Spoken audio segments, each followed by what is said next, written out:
Welcome back again. It's Tony Robbins. I'm very excited about this session because one of the biggest challenges for people is everybody wants a better quality of life. Everybody wants life to be greater, but almost all of us get stuck at times where something stops us, something prevents us from doing something that we really are capable of doing. Whether it's turning around our body or shifting a relationship or turning around our finances or maybe just being happy and fulfilled at a different level, we get stuck with a belief of how we're not supposed to be, what we're not supposed to do, what people won't accept, what we're not capable of. Or maybe we get stuck in an emotional pattern of just being pissed off or frustrated or worried or sad or overwhelmed. Sometimes we get stuck, not so much in anything but just some habits of doing things a certain way.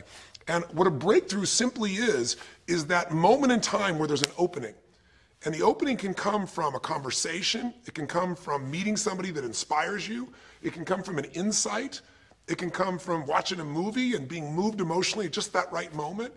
It usually comes because something kind of clicked inside of us. Something snapped us and made us look at life through a different filter, in a different way. And it's a real breakthrough because you take that little insight, that little distinction, that little moment, or maybe that little or big emotion inside of you that says, no more, I'm going to change this, and suddenly you do something to make your life better. You break out of the impossibility of life has to be this way or life is controlling me, and you start to take back control of your life. You start to make the shift that creates the quality of life that you really deserve. Everybody experiences extreme stress at some point in their life. I don't care who we are. Something happens outside our control and it hits our life and it knocks us on our tail. It might be a health stress. It could be something with your family. It could be economic, career. It could be something emotional that happens, biochemical. There's so many things. It could be an environmental situation that had nothing to do with you. Every one of us in our lifetime are experiencing extreme stress, and these days, because of the economy and the way we respond to it, the majority of people are experiencing some form of extreme stress, at least according to polls. Stress doesn't come from the facts. Stress comes from the meaning that we give the facts. Yes, those things have happened, but the real question is, if we fight what's happened, we got a problem. We got to decide, what are we going to do with what's happened in our life? How are we going to take this? How are we going to mold this? How are we going to turn our life around? Because when you come up with a new meaning, you get a new life. So what are we going to do in this session? Well, in this session, we're going to take a look at something from a different perspective. We're going to ask you this question. What is the single force that controls the quality of your life? If there was one gift our Creator has given us, or the universe, whatever you believe, what is it? What is the one power that you have right now in this moment that can change everything? You have it, I have it, we all have it. It's this one singular individual power that can change anything in our life, regardless of what's happened to us. And I know you know the answer. The answer is the power of choice. The one thing we have in this world is we can't control the events, but we can choose what to focus on, we can choose what things mean, and we can choose what to do. Those three choices, those three decisions really control our life.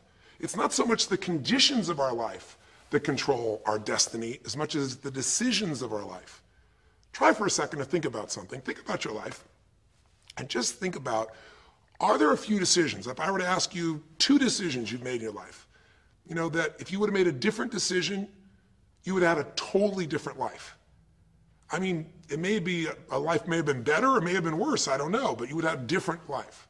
I'm not asking you to buy into the fact that you should have known the answers. I just want you to see the power of a decision. How is your life better today because of a decision you made years ago, not just negative ones? Think about it. Sometimes a little decision changes your whole life. Like you decide one day to go to a certain school, and you go to that school or to go eat someplace, and you bump into the person that becomes the love of your life. Or you meet someone, and you decide as a result of that you're going to become a photographer or a software engineer or a business person or a doctor, a dentist, whatever. They impacted you, but you made the decision, that's what I really want. That's what my life's going to be about. And that decision has affected so much of your life, what you do, how you live your life, how you spend your time, what you earn or don't earn, who you attract into your life, beliefs you have, all come from some of these little decisions. What you decide to eat from your dinner plate each night certainly determines your physical destiny, right? We all know that, at least to a certain extent. I know there's a certain amount that's genetics, but I'm talking about the stuff you and I can control. So decisions equal destiny. It's not our conditions, it's our decisions. So if we want a new life, if we want a new experience, we've got to make new choices. If you don't like the way your career is or your business is, change it. If you don't like your body, change it. You don't like your relationship, change you first, because if you change it, you'll bring you to the next one. Maybe it's time to change it too, but change yourself first. If you want to change anything in your life, you have the choice. So there is no right or wrong. I just want to make you aware in this breakthrough session that everything in our life changes the moment we make a decision. And I mean a real decision. A decision is when you cut off any other possibility and you commit to something with everything you've got and you take action. But the big decisions start with little decisions like, what am I going to focus on? Because whatever you focus on, you're going to feel.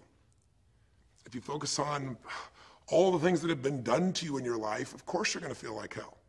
If you focus on all the amazing coincidences that have happened, things that maybe they were guided, maybe not, but things happen, and because of that, you met this person that's your best friend, your husband, your wife, or because of that, you have this ability, or because you were there that day, God, you missed an accident. I don't know what it is, but whatever you focus on, you're going to feel. If you focus on people don't care, and you'll look for reasons why they don't care, and evidence they don't care, you'll find it everywhere.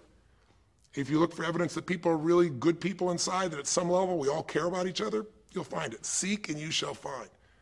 The secret is, have you become conscious about your decision making? Because this breakthrough session is, really, you want to change your life, make new choices. New life comes from new choices, but you got to make conscious choices. The people in this particular television special, Melissa and her husband, they really found themselves in a place where they were both making decisions, Melissa and Rick, that were unconscious. When you make decisions about what to focus on and what things mean and what to do, and you're unconscious, you get pretty terrible results usually. Now, we've all done this. I do it still. We all do. But if you want to change your results, you got to become more conscious in your decision making. So think about it. What you focus on, you will feel. Whether it's true or not. You focus on how people don't care, you're going to feel they don't care. Second decision you make is, what do things mean? So you focus on something someone does and you come up with a meaning, and the meaning is, no one loves me. The meaning is they're trying to take advantage of me. Depending on what meaning you come up with, and you get to choose the meaning of anything. For some people, they say, this situation happened with the economy, and what that means is, I'm going broke. Somebody else said, the situation happened with the economy, guess what? That means I'm going to work harder, I'm going to be more creative, it changed everything. Everybody else is going to quit, so we're going to dominate the marketplace. For people to do it. Is this the end right now, or is it the beginning? See, whether it's the end or beginning is your choice. You get to decide, because once you make up a meaning, it's true. If you think that this is the end of a relationship, are you going to treat people the same way as if you think it's the beginning of a relationship? No way. In fact, I tell people, if you want to have a great relationship, think about this. Treat people like you did in the beginning of the relationship, and there won't be an end. In the beginning of the relationship, when somebody says to you, would you take out the trash? What do you say? Of course, take out the trash. You're happy to do anything, right? But after about 6 months or 6 years, you go take them out the trash. You go, what do you mean? What, I look like your janitor? Take out your own trash. The meaning we give things is very different, and so we feel different, and our life is different. In the beginning, you'll do anything for someone. Now you make up a new meaning. Why should I have to do that for them? Little choices, like what to believe about yourself, what to believe about other people, whether this is the end or the beginning, start to affect your whole life. And the third decision we make, we decide what to focus on, most of us unconsciously. We decide what things mean, and the third thing we decide is, what are we going to do? We decide to quit because it's overwhelming. We decide to get strong and focus.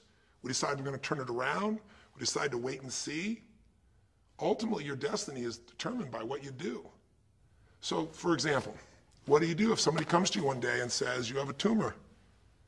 Again, I've had that experience. I use that as a reference point because I've had a lot of intense experiences in my life, but that was one of the more intense ones for sure. Had many, but that was very intense. You know, first, what do you focus on? Do you focus on it's over? Do you focus on why me? Do you give it a meaning that says, I'm going to die?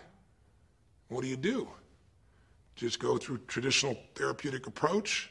Do you put yourself in the hands of someone else? Do you evaluate this? Do you get a second or third opinion? Your destiny is determined by your decisions. Now, if you're a guy like Lance Armstrong, you focus immediately on, I got to find a solution. The meaning you come up with is, this is the ultimate battle. And what you decide to do is you're going to exhaust every possibility. Now, that doesn't guarantee you're going to succeed, but it's interesting. When you have that kind of a mindset, it shifts you. And Lance Armstrong, I mean, he was told things like, look, You got tumors here in your brain, you got them in your lungs, right? You got obviously in testicles, and you ride a bike for a living. That's pretty tough. But he made it through all of those pieces. Now, am I saying because he made the right choices? I can't tell you that. There's certainly some grace in everything. I think in life, there's three things. There's our ability to choose what we're focused on, or to commit, to get a result, to put all our intention and focus into something. There's our ability to do the right things, to have the right strategy, to execute. And then there's some grace. There's what some people call luck, some people call grace. There's if you do the right things over and over again and with total focus, sometimes, you get good fortune that comes your way. And you tend to have more good fortune when you're totally focused and decisive and you take lots of action than if you kind of just sit around and accept things like you don't have a future. But the point of the matter is this guy turned it around. What was he like after he got through this problem? After he had his breakthrough, after he faced cancer, racing against some other guy seemed like nothing by comparison. You're not much of a competitor. I faced death. And he goes on to win Tour de France after Tour de France after Tour de France, breaking every record anyone could ever imagine. What do you do decades ago, half a century ago almost now, and someone says to you, go to the back of the bus, and you're African American?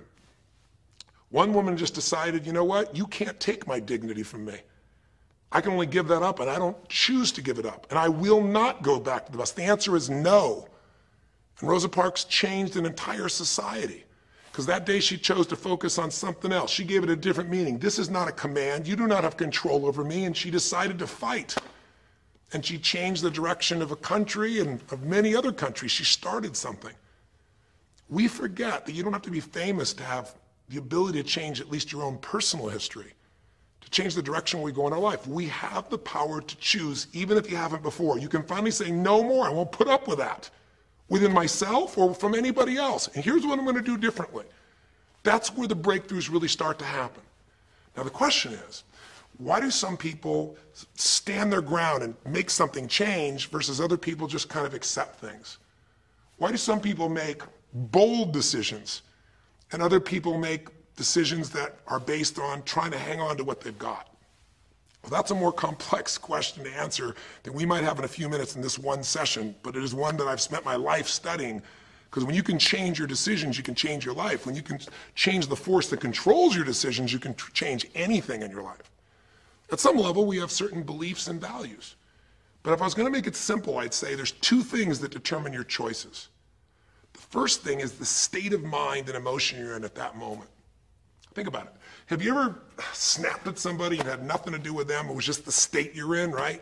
You were frustrated, you were pissed off about something, and in that state of mind, whatever they said got interpreted through that state, and you made up a meaning like they were an irritant or they were interrupting you. They weren't. You probably felt bad afterwards. When we get in the wrong state, we make the wrong decisions. When you get in a strong, empowering state, you'll make a better decision.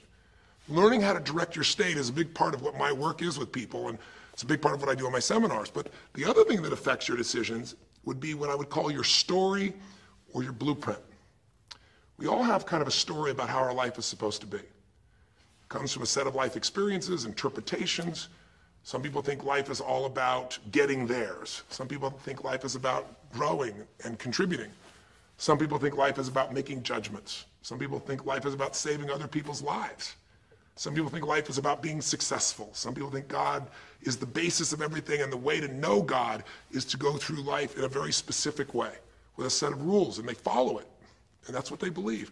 Whatever your story is, whatever your blueprint is just another way of saying whatever you believe is how your life is supposed to be, at some level, we either follow that blueprint or we fight it. If we follow it or we fight it, we're going to find that we're going to bump into things in life where life isn't always the same as we expect it to be or think it should be. And that's where we start to experience stress.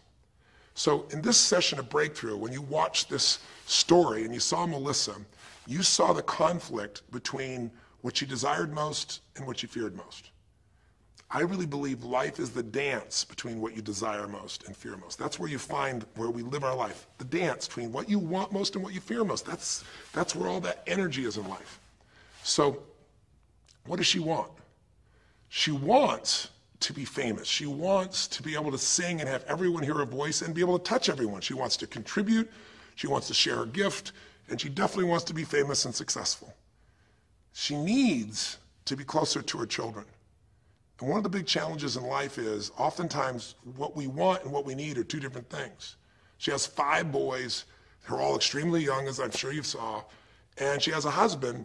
And while they're all supportive of her going on this journey, somewhere along the line, she lost that connection to what was most important. Now, is she a bad person to make bad decisions? No, good people make bad decisions when they get in lousy states, when our ego gets involved, or when we start believing our story. And here was the story she had. Being a mom's important, but the bigger gift God gave me is my singing voice. And once we get seduced into a particular story, and we start to believe it, it takes a hold of our life and it controls all of our choices. And then pretty soon, bad choice on top of bad choice on top of bad choice starts to affect our life. Can you relate? How many times you've made some choices that you wish like hell you would have made a different decision back then, or that no one ever knows the stupid decisions you made? I know I can relate to that. So what I want to talk to you about today for this brief little session is how to break through a crisis. Crises happen, whatever type of crises you go through in your life, and I know you've had many, when we make some choices unconsciously and we get consequences. And we make them unconsciously because we're trying to get what we want. We don't really know what we value most. We don't know what we need. And we find ourselves waking up one day and going, why is my life this way? It's kind of like life is always calling to us to constantly grow and improve. You know, if you're going to look at what's going to make life work, it's really simple. What makes people happy is progress. We're happy when we're progressing. If you're overweight, but you leave today and you say, you know what, this breakthrough thing, what I got out of today for me more than anything else is, I've been stuck waiting for some magical diet, some magical exercise plan, some magical time in the future when we have more time. There is no more time. I don't need to wait for that. I'm just going to make a decision today to get started.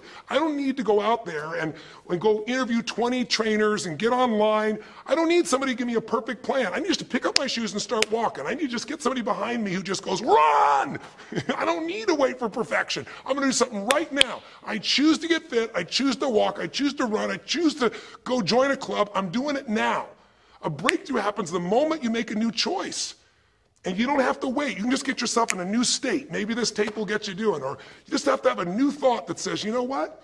I made choices in the past. I'm overweight because I chose to eat this and this. I'm not going to eat it anymore. I'm changing now. You can change your whole life real fast with just a few choices. But if you don't make the right choices, eventually you're going to face a crisis. Crisis is when you made so many poor choices that sooner or later life shows up, and instead of asking gently for you to change and improve, to grow, to make progress, to be happy, life, when it's a crisis, now demands change. It isn't asking anymore. We borrowed money as a society and we overspent and we talked about changing and we knew we had to change, and now a crisis happens and guess what? Nobody has a choice. The game has changed. And what crisis does is it melts us down.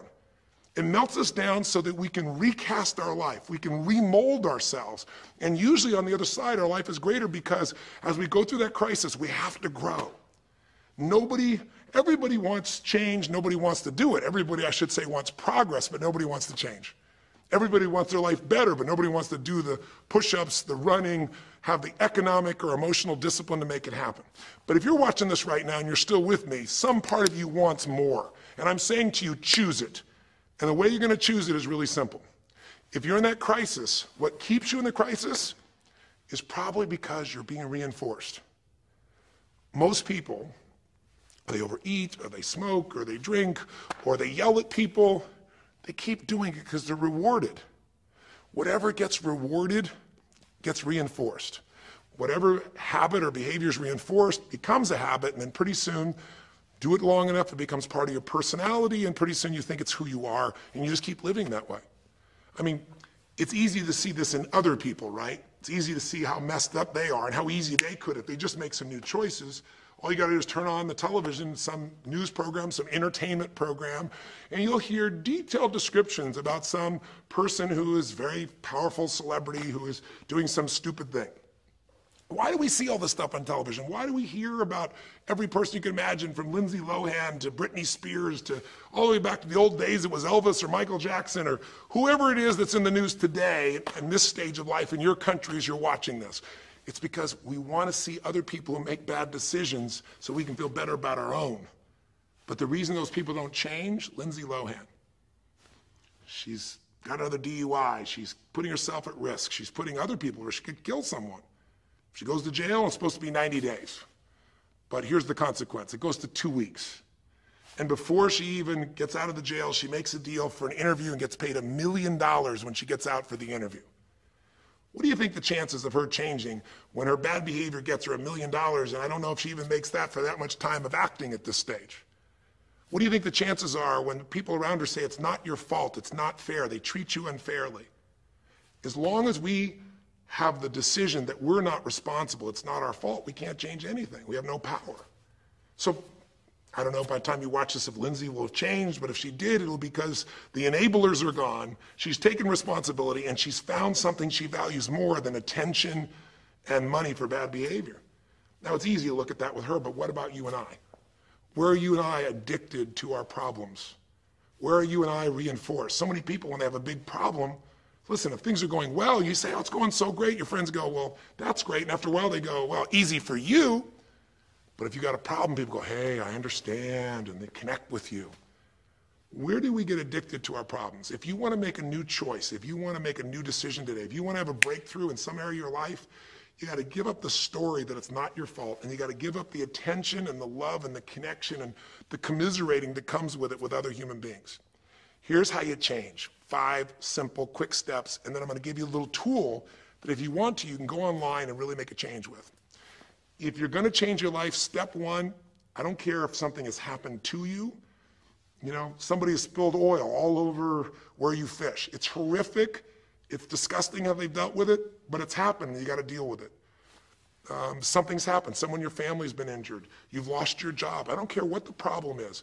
If you're in a crisis, step number 1, see it as it is, but don't see it worse than it is. Now, what do I mean by that? I don't mean be Mr. or Miss Positive Thinking. By now, if you spend any time with me, you know I'm not about that. I'm not here to tell you, go to that garden and chant, there's no weeds, there's no weeds, there's no weeds. Doing affirmations is not going to change your life. You got to go see where the weeds are and pull them out. My point is simple. You got to see what the problem is, but you can't make it so horrific that you just give up. Today, this is the first generation in almost 100 years of Americans who now believe, the majority of Americans now believe, that the quality of life for themselves and their kids in the future is going to be worse than the past. They have, in other words, nothing to look forward to. 63% of the US as of today. Wow. When you start thinking there is no future, you go into what we call learned helplessness, a place where you just kind of give up. And if you get to that place of giving up, then you have no power over your life. That's when people get depressed. That's when people do crazy, stupid things. That's when people want to turn to drugs or alcohol or sometimes suicide or just total frustration and anger, and their life starts to do the opposite of a breakthrough. It becomes completely stuck and in pain or in ongoing suffering. If you and I are going to break out of that, we got to see it as it is. We're not here to be positive thinking people. You got to see what's really going on. But if you're overweight, you can't say to yourself, well, I'm big boned. That's not why you're overweight. You're overweight because you don't work out, you eat certain things, you eat Cheetos all day long watching TV. I don't know what it is you do, but I know it's not just because you're big boned. You don't want to make it so it's outside your control or you can't change it. So see it as it is, but don't see it worse than it is so that you have no reason to try. Does that make sense? That's the first step. Step 2, get to the real truth and deal with it. Don't just see it as it is and not worse than it is. Don't just like balance it, but now get to the truth. I mean, listen, if the truth is you've been trying to get a job for 2 years and you truly have worked every day in a particular industry, and the number of jobs in that industry have shrunk down, and you really aren't getting that job, then you might have to look at the truth. The truth is you might have to retool. You might have to say, gosh, you know, the industry I'm in is gone. I mean, gross, simplistic example, but for years, vinyl records were around for 85 years. And it was a gigantic industry. And things came and went. During the vinyl record time, what happened? Well, there was, remember those 8-track tapes? Are you ancient enough to remember those things? Maybe you know somebody who remembers those things. These big boxes, you push them in and out. Yeah, 8-tracks came and went, vinyl records were still here. And then cassette tapes came, right? And cassette tapes were smaller and more compact and more convenient and more seemingly indestructible. And they came over here and vinyl records were still selling like crazy. If you had a job in vinyl records, you kept it. But then a little thing came along called the CD. And when that happened, Almost overnight, you saw an entire industry that's been around almost a century was gone. If you were the guy that worked in the vinyl record factory and knew everything about it, it was the second generation, didn't matter. It was over. And now we laugh about a CD, right? Because everything in this digital world you can have instantly. Who wants to put it on a CD? Pretty rare, still available. In vinyl records, maybe there's a small market of people that are collectors, but it's gone. My point is, if you're in the vinyl record business, you got to tell yourself the truth. You got to see it as it is, not worse than it is, but you also got to get the truth and deal with it. You got to deal with the cards you're dealt. You're going to have to retool. You're going to have to change something. You might have to move. If you live in the Gulf, and I don't support anything that's happened there, who could? It's unconscionable what's happened with BP. But if you live in the Gulf and you're a third generation fisherman, and you fish for oysters and they're dead, you better get to the truth. Are they going to be dead for 2 years or 10 or 20 to the best of your ability? And you might say, well, I can't do anything else. I can't. I'm a third generation. This is all I know. Yes, you can. Get to the truth and deal with it. Deal with the card you're dealt with. You got to deal with it, sure, I'm sure legally, but in the meantime, you got to take care of your family. I'm not saying this off the cuff easy because I've been in those situations where it's impossible, it's unjust, it's wrong, but I still got to deal with it just like you. Am I making sense? It's like, you might say, I've lived here my life. You might have to move. You might have to fish someplace else. You might have to, I know you still got to deal with all the consequences, but you got to take back control of your life. There are unjust things that happen, but you got to take control. Easy for me to say, I'm not sitting in your shoes. I get that. But who hasn't experienced some form of injustice someplace? Who's not dealt with something unfair? Who's not dealt with something that wasn't meant to be unfair, but it affected your entire life, your career, your finances, whatever? You got to tell yourself the truth, and you got to get to those dealing with the reality right now. The longer you wait, the longer the crisis will be. If you're having an economic crisis, got to deal with it. Got to downsize, right size, do whatever it takes. And I say, okay, Tony, well, so far you're telling me don't allow myself to make it so bad I don't try, see it as is, but don't make it worse than it is. And you're telling me get to the truth and deal with it. Well, that's nice, but how do I do that? Maybe the third step, more than just getting the role model, maybe to be more specific, is get a vision first. Get a vision and get strong. That's what I think your third step should be. You first tell yourself the truth. Yes, see it as it is, not worse than it is. Tell yourself the truth and deal with it. But the way to deal with it is say, what am I going to go for? There's got to be a compelling future. I got to come up with a vision for my life or a vision for my relationship. I've had terrible relationships, nothing's worked. Tell yourself the truth. I've made poor choices, or I've told myself stories and gave myself excuses, or I've not had the courage, whatever it is. Get to the truth, and then get yourself a vision for what you do want. Because you have to have something you're going to move towards. Does that make sense? Without a vision, people perish. It says in a very good book called The Good Book. And I know there are many good books, but that's a good one to take a look at. We need something to go for. We can deal with any problem today as long as there's something that we can look for in the future that we can strive for. It'll give us the emotional and psychological fuel, the juice, to keep moving forward. So you got to come up with a vision, and a way to do that, we'll call that step 4. Get a role model. You might get the vision from a role model. You might get the vision just from coming up with a new idea. But in order to figure out how to go from where you are to where you want to be, to close the gap from where you are to where you want to be, it's best to learn by other people's experience whenever you can.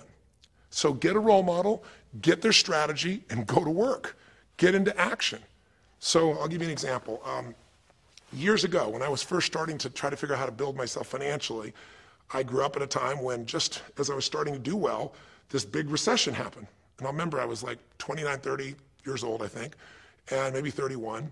And I was doing okay. And then all of a sudden, there were all these business challenges because we went through this severe recession back in those days.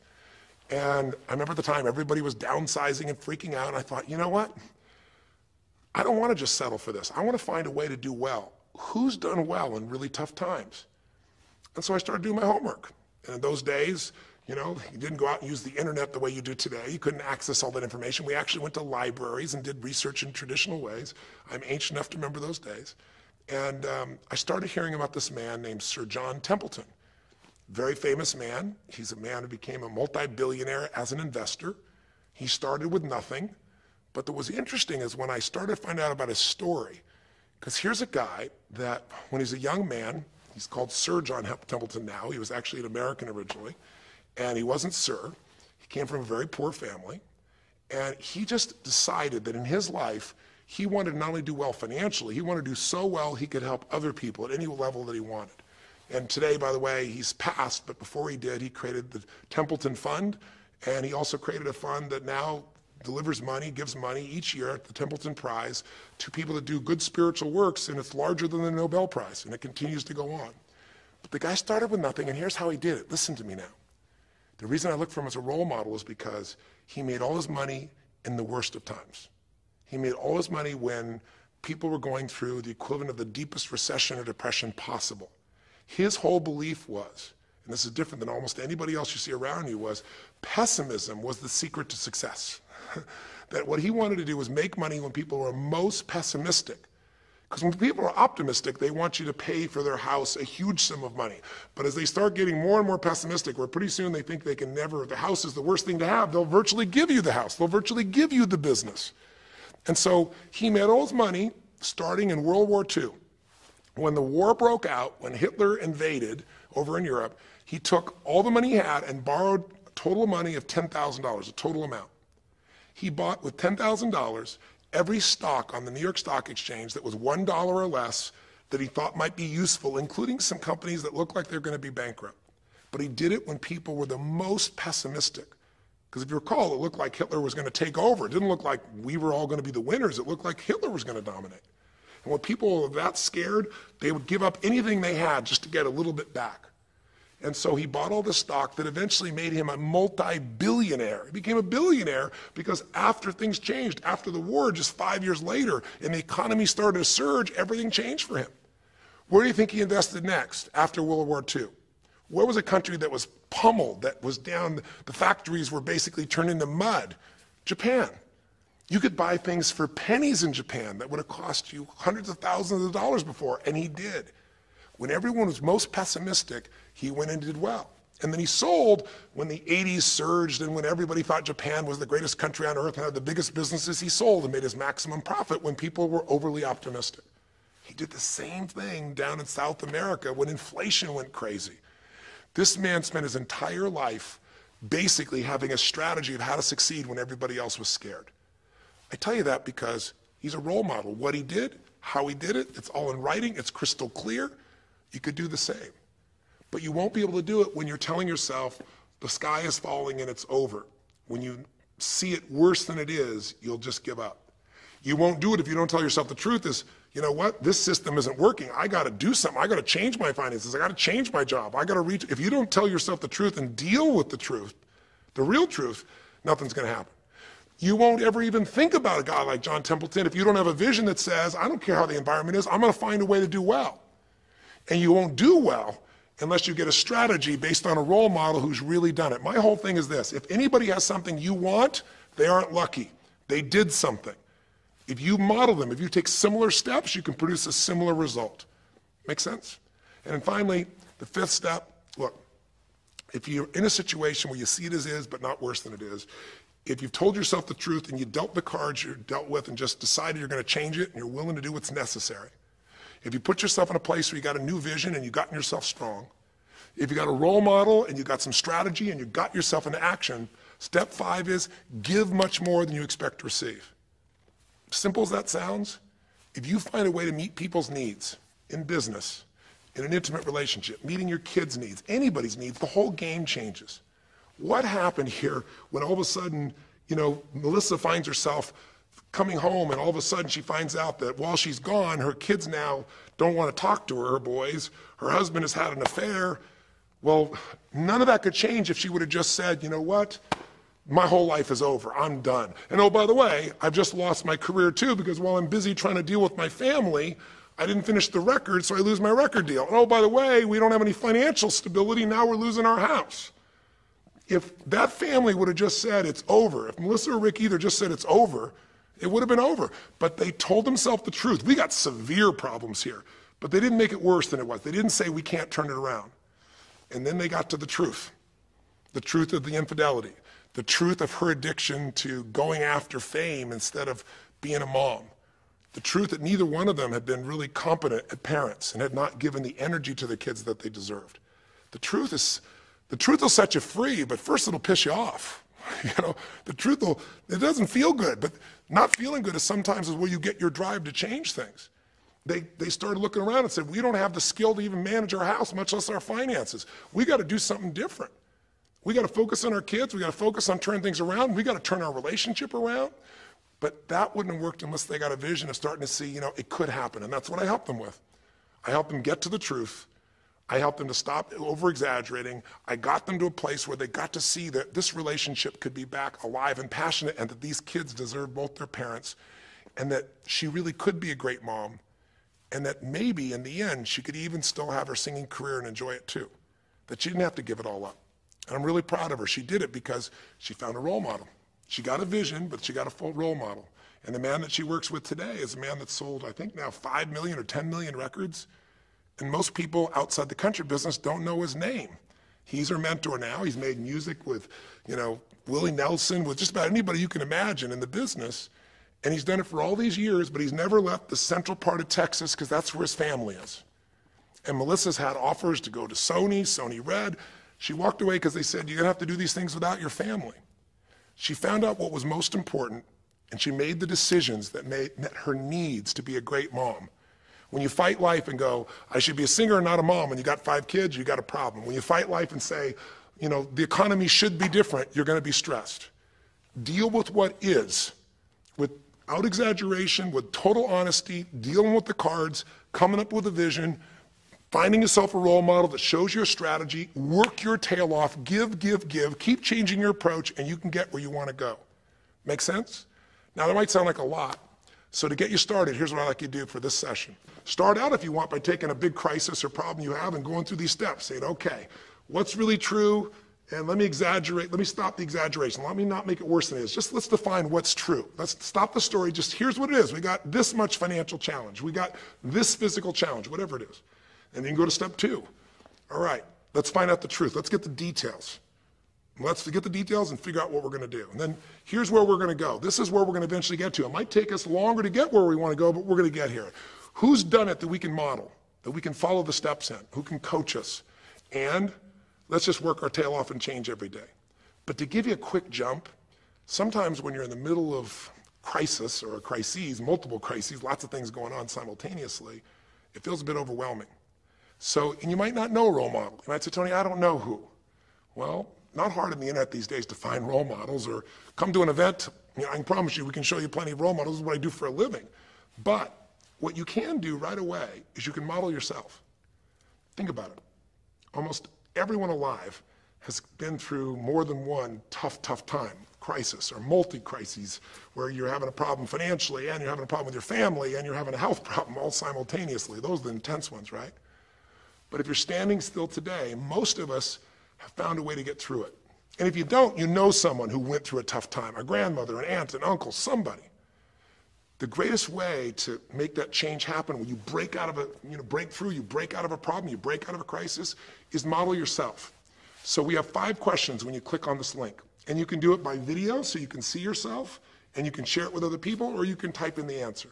I'll tell you in advance what they are, and then when I'm done here, I want you to do it right away if you would. The first question is, what's been one of the toughest times in your life? What's been one of the toughest times in your life that you did get through? Maybe it was a financial situation. Maybe it was a career situation. Again, maybe it was an intimate relationship where you were crushed. You thought you could never make it through all the pain you went through there. Maybe it was a physical challenge, a health challenge. Maybe it was a lack of confidence or ability. I don't know what it was, but what was a just incredibly tough time that you did make it through? And you're just going to jot it down. Or you can do it in the video and just tell us, because you're not only going to get this answer, but we're going to create a community of people who will be role models, people that have been through hell and back, saying, here's where I was, here's what I got through, here's what shifted my life, here's what you can do.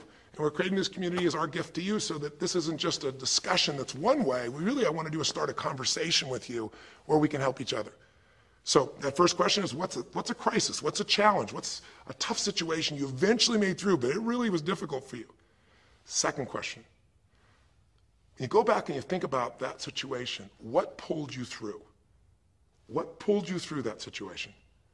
What did you learn? What distinction? Or did you get a strategy? Or was it a belief? Or did you meet someone who helped you? Or was it just somehow you clicked into your faith and you kicked yourself into gear? What pulled you through those tough times? Was it a person? Was it a place? Was it an idea? Was it a distinction? Was it a belief? What was it? Share it with us. Type it down or tell us from your heart what it really was. Third question is just real quick. It's just for contrast. And the third question is, what was your life like before the crisis? Like right before all hell broke loose? Usually you'll say, oh, my life was so great. But when you go back and look at it, was it so great? Was it wonderful? Just out of curiosity, right before all hell broke loose, third question is, what was your life like right before it? And then the fourth question, what'd you do? What did you do to go from where you were to where you are today? What did you do to get over that situation? What did you do to get through that situation? What did you do to turn it around? What action did you take? Who did you go learn from? What skill did you go get? What did you physically do? Kind of give us the description of what you did, because we all want to know, because you can provide us a pathway. You may have been through a crisis that someone else is going through right now, and they could learn from you. They could learn the shortcut. And finally, the fifth question, maybe the most important one besides what pulled you through, and the fifth one is, how is your life actually better today because you went through this crisis? Whatever the crisis was. How are you stronger? Or are you more compassionate because you felt that suffering? You don't want anybody else to feel it. Or are you more hopeful because you know you made it through that so you can make it through other things? Or are you in a situation where you've got a skill today that you didn't have and wouldn't have had if it wasn't for that situation that made you have to grow? Or are you just happier today because you have a contrast of what life could be like, and so now you appreciate the simple moments? How are you better mentally, emotionally, physically, financially, or spiritually today because you went through the crisis? Even though you wouldn't want to go through it again, you don't want anybody else to go through it, how did it actually serve you in the end? I think if you answer these 5 questions, you don't need to remember them. I said them to kind of trigger you thinking. All you do is type in the answer, or you take the instructions and click on the video and go, okay, toughest time of my life? There have been so many, but I'd say when I went through this divorce, or I'd say when I was told I had this tumor, or I'd say when they told me this company was going to go bankrupt, or whatever it was. Second question, what pulled me through? God, I don't know. I guess a combination of things. One was this belief that somehow everything in life happens for a reason and a purpose. And even though I hate this, something must be calling me to grow. Or I'll tell you what it was. It was a friend that sat me down and said, man, you're going through hell. But when you're in the middle of hell, when you're pushing through hell, just keep pushing. Just keep going through it, man. I've been there. And he gave me this plan, or he gave me this strategy, or he told me, you know, this problem won't last forever. Trust me, I know it feels like it's the end of the world, but 10 years from now, you and I will be sitting here, and you'll be here with your children, and you'll be here with your wife, and we'll be talking about those tough days, and we'll actually smile and laugh about them and be so proud we made it through it together. Or you might say, what got me through it was prayer, or my faith in God, or what got me through it was just massive action. You know, what pulled you through? Just tell us. We all want to hear, we all need to know. And there's lots of ways to get through hell, isn't there? There's lots of ways to get through a crisis. There's so many ways. That's what I want people to get. So when you're done with this on the website, you will give in something. Because a community is not just a place you go get stuff, right? It's a place you give. And the more, you know, authentic you can be and honest from your heart, the more other people will see and be touched. You know, what was it like before? Oh my God, I was on top of the mountain. You know, what did you do? Here's what I did. You know, I told myself the truth. I went and got this new education. I went and started talking to people each day. Whatever you did. How's your life better today? There's a phrase, you know, be humble or be humbled. You know, I have a different level of humility because I know, you know, that as good as I may think I may be, that situation reminded me that life is not just about me, it's about we. Or, gosh, because of that, I love my wife so much because we made it through that situation together. Or because of that, man, I'm so much stronger financially. I'm on top of things. I don't let anybody spend. Whatever it is, tell us how your life's better. Okay? I don't know how long the session was. Again, there's no script here, baby. I just want to work with you heart to heart to say one thing. If you want to break through, you have to make new decisions. New choices create a new life. The only thing stopping you is some limiting belief, some belief about how life should be different or you should be different. Deal with life the way it is. Tell yourself the absolute truth. Don't make it worse than it is. Tell yourself the truth. Deal with it. Get a vision. Get strong. Get a strategy, get a role model with a strategy and get into action, and then put your focus on taking action every day. Giving, change your approach, you will get there. Go to the Power of Crisis right now, click in, give us your message and the answers to 5, and look at other people. You'll find people have been through things you can't imagine. A woman talking about how one day she was home and a man came in, and to try and save her children from being hurt, she had to let him rape her right in front of her kids. And when her husband found out, he came home, he was so upset he left her. And then she developed cancer. I mean, you'll see some stories here that'll blow your mind. And today she's the most happy, incredible woman, and she's helping other people who have cancer to get through it. She's healthy and strong. Her kids are strong. We need those kinds of role models. So whether your story is little or big, there is no little or big. We all need a pathway of power. And this will be a gift to yourself because it will activate your resources. It'll be a gift to other people as well. So that's our session. The power of decision, the power of choice, how to face a crisis and turn around. It may not sound like rocket science. It's not. It's just called the truth. And the truth will set you free, as they say. So live strong and live with passion.